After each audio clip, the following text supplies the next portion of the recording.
Political fractures don't always announce themselves with raised voices or dramatic confrontations. Sometimes they appear in a conference room during a routine strategy meeting when someone says something that sounds perfectly reasonable until you realize what it actually means. And sometimes the person who notices that gap is the one everyone wishes would just let it go.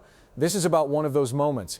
It's late afternoon on a Tuesday in December. Capitol Hill, a closed-door meeting room in the House Democratic leadership offices. No cameras, no press, just members of Democratic leadership and a handful of senior representatives invited to discuss messaging strategy heading into the next election cycle. These meetings happen regularly. They're procedural, standard, the kind of thing that gets a brief mention in political newsletters but rarely makes headlines. Attendance includes House Minority Leader Hakeem Jeffries, several committee chairs, senior strategists, and a few members representing different caucuses within the party.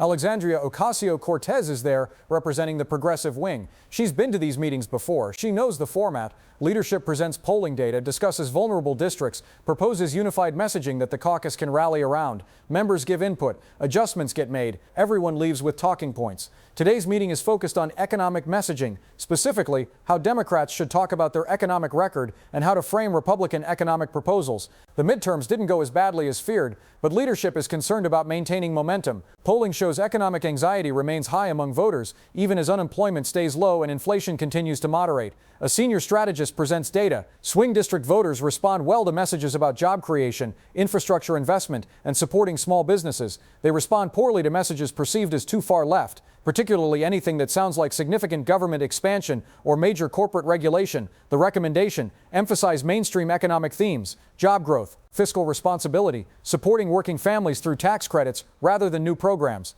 Keep it simple, keep it safe. Hakeem Jeffries speaks next. He's calm, measured, strategic. He says the data is clear. Democrats need to meet voters where they are. That means talking about kitchen table issues in language that doesn't trigger culture war associations. It means showing they can manage the economy responsibly. It means not giving Republicans ammunition to paint Democrats as radicals who want to upend the system. He says all of this without naming anyone specific. But the subtext is obvious. Certain kinds of progressive messaging hurt the party in competitive districts. Several members nod. A few take notes. This is familiar territory. Leadership has been making versions of this argument for years. Then Jeffries adds one more thing. He says we need to be disciplined about not giving voters reasons to doubt our economic competence. That means being careful about which proposals we elevate publicly. Straightforward, pragmatic, the kind of thing political strategists say in every election cycle. But AOC shifts in her seat. There's a pause. Not long. Maybe 5 seconds. Other members look at their notes or check their phones. The strategist starts to move to the next slide. Then AOC speaks. She says, "Can you clarify what you mean by which proposals we elevate?" Her tone is neutral, genuinely asking, but the room changes, because everyone knows that when someone asks for clarification in a meeting like this, they're not confused. They're about to make a point. Jeffries looks at her. He says it's about prioritization. Not every policy idea needs to be front and center during campaign season. Democrats should focus on broadly popular initiatives that help win elections first, then pursue more ambitious reforms once they have governing majorities. AOC nods slowly. Then she says, so proposals like Medicare for all or a wealth tax, you're saying those shouldn't be elevated publicly because they might hurt our chances in swing districts. Jeffries doesn't answer immediately. When he does, he's careful. He says those policies have merit and deserve serious discussion, but the polling shows they don't help in the districts Democrats need to win. He says it's about sequencing. Win first, then govern. AOC writes something on her notepad. Then she looks up and says, but those policies poll well nationally. Medicare for all has majority support. Taxing billionaires has even higher support. So we're not talking about policies that voters reject. We're talking about policies that donors and consultants are uncomfortable with. The room goes very still. One of the committee chairs clears his throat. The strategist looks at Jeffries. A few members are now paying full attention, no longer looking at their phones. Jeffries responds calmly. He says national polling doesn't win House seats. District-level data matters more. And in competitive districts, voters who say they support progressive policies in polls often don't vote for candidates who run on them. He says that gap between polling and electoral results is what Democrats have to navigate. AOC lets that sit for a moment. Then she says, or maybe candidates in those districts aren't making the case effectively. Maybe we're not losing because the policies are unpopular. Maybe we're losing because we're preemptively surrendering on our own ideas before voters even hear them explained properly. Another member jumps in, a moderate from a swing district. He says he's run on these issues and it doesn't work. Voters in his district don't want revolution, they want stability. They want to know Democrats can manage the economy without disrupting their lives. Progressive messaging makes that harder. AOC turns to him. She says, what specifically makes it harder? Because you won your race. You're here, so something worked. He says he won by distancing himself from progressive messaging, by emphasizing his independence from the National Party, by showing he's different from the activists and the Twitter personalities. AOC doesn't react visibly. She just says, "So your strategy is to win by running against your own party's values?" The moderate member pauses. Then he says that's not what he said. He said he emphasized local concerns over national ideology. There's a difference. AOC writes something else. Then she says, "Okay, but if enough Democrats win by distancing themselves from democratic values, what exactly does the party stand for?" No one answers that. Jeffries steps back in. He says this isn't about abandoning values. It's about communication strategy. Different districts need different messages. AOC represents a deep blue district where progressive policies are popular.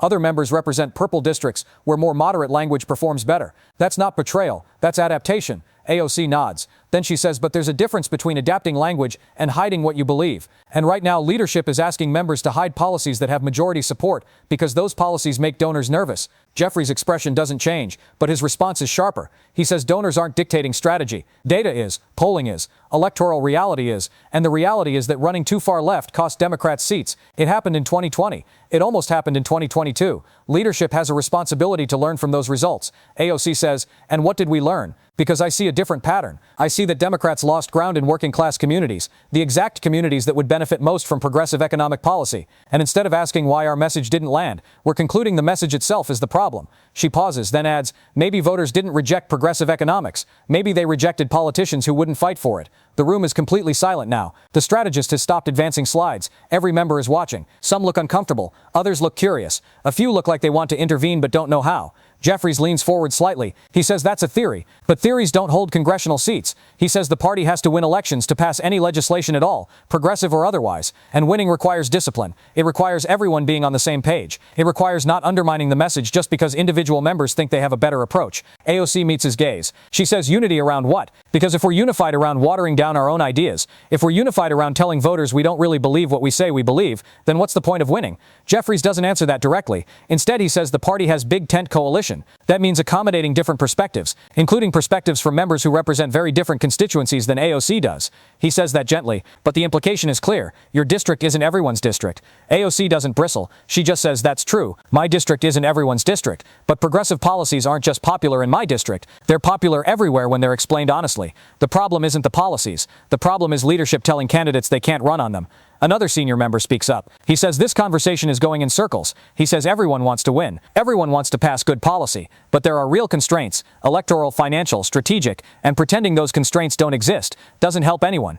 AOC turns to him. She says, I'm not pretending they don't exist. I'm asking who created them. Because when leadership decides progressive policies are liabilities before campaigns even start, when the party tells candidates to avoid certain issues, when consultants advise running away from popular ideas, those aren't constraints. Those are choices. The senior member doesn't respond. Jeffries closes his notebook. He says this has been a valuable discussion, but the meeting needs to move forward. He says everyone's input is noted, and leadership will consider different perspectives when finalizing messaging guidance. He thanks everyone for their time. It's a clear signal this conversation is over. But AOC doesn't move. She says one more thing. Jeffries waits. She says if we tell voters we can't fight for policies that would actually improve their lives because we're worried about losing, we've already lost. Because at that point, we're not offering a different vision. We're just offering a slower version of what they're already getting. Jeffries doesn't respond to that. He simply thanks everyone again and says they'll reconvene next week. Members start gathering their materials. Conversations restart. The meeting is ending. But the thing AOC said hangs in the air. Because what she described, running campaigns that preemptively compromise, that hide actual beliefs, that prioritize donor comfort over voter needs, that's not a hypothetical strategy. That's the strategy. That's what leadership is asking for. And she just said it out loud. After the meeting, members file out in clusters. Some avoid eye contact with AOC. Others give her knowing looks. Supportive or critical, hard to tell. A few moderates are clearly frustrated, talking in low voices as they leave. AOC walks out alone. No one from leadership follows her. No one pulls her aside to continue the conversation. That absence is its own statement. Within hours, word of the exchange leaks. Not the full details, but enough. Progressive outlets report that AOC pushed back against leadership's economic messaging strategy. Moderate Democrats privately tell reporters she's being unrealistic. Leadership declines to comment publicly, but sources close to Jeffries describe the meeting as productive and covering a range of perspectives. narratives. The official line, everyone was heard, all views are valued, the party remains unified. But anyone who was in that room knows better. What happened wasn't a policy dispute. Policy disputes get resolved with negotiation and compromise. This was something else. This was a disagreement about what the party is actually for. Leadership's position is clear. Win by being electable, then govern. Don't scare voters. Don't give Republicans ammunition. Keep the message safe and the coalition broad. AOC's position is equally clear. If you won't fight for your values, voters won't trust you to govern with them. If you preemptively compromise before the fight even starts, you've already lost what makes you different. Both positions have logic. Both have evidence to support them. And that's what makes this moment revealing. Because this isn't about who's right. It's about what kind of party Democrats want to be. Do they want to be a party that adapts its message to what consultants and donors consider safe? Or do they want to be a party that makes the case for transformation and accepts the political risk that comes with it? Do they prioritize winning elections by any means necessary? Or do they prioritize winning on terms that allow them to actually govern differently once in power? These aren't academic questions. They determine everything. Which candidates get funding, which policies get elevated, which messages dominate campaigns, which voters the party tries to reach. And right now, the party is split on those questions. Leadership believes pragmatism is how you win. AOC believes clarity is how you win. Leadership believes you moderate to expand your coalition. AOC believes you inspire by refusing to moderate. Leadership believes voters need to be reassured. AOC believes voters need to be challenged. Neither side is going to convince the other, because this isn't really a strategic disagreement, it's a philosophical one. And philosophical disagreements don't get resolved in strategy meetings. What's striking isn't that this tension exists, it's that it keeps surfacing, over and over, in different contexts, with different proximate causes, but always the same underlying fault line. Progressive members push for bold policy. Leadership urges caution. Progressives say caution is indistinguishable from surrender. Leadership says boldness is indistinguishable from recklessness. And the party lurches forward, never quite resolving the contradiction. AOC's comments in that meeting didn't create this tension. They just named it. She said the quiet part out loud. Democratic leadership is more afraid of their own policies than Republicans are. And once you hear it that way, it's hard to unhear, which is why leadership wanted to move on quickly. Why the conversation got shut down. Why members left uncomfortable. Not because AOC was wrong, but because she was right enough to be dangerous. The question she asked, what's the point of winning if you won't use the power you win, doesn't have an answer that satisfies both wings of the party. So instead of answering it, leadership changes the subject, talks about polls, talks about swing districts, talks about practical realities, all of which is true, and none of which addresses what AOC actually asked. The meeting ended. The strategy discussion continues. Democrats will settle on messaging guidance for the next cycle. Candidates will campaign. Some will win, some will lose. But the fracture that showed itself in that conference room isn't going anywhere. Because every time Democrats face this choice, bold vision versus safe positioning, the same split emerges. And every time leadership chooses safety, progressives wonder what the party is actually fighting for. And every time progressives push harder, moderates wonder if the party has forgotten how to win. There's no resolution coming, no compromise that satisfies everyone, just the same tension, showing up in different rooms, with different people, over and over. AOC asked a question in that meeting. She asked, what's the point of winning if you won't fight for what you believe? Leadership never answered, and that non-answer is the answer.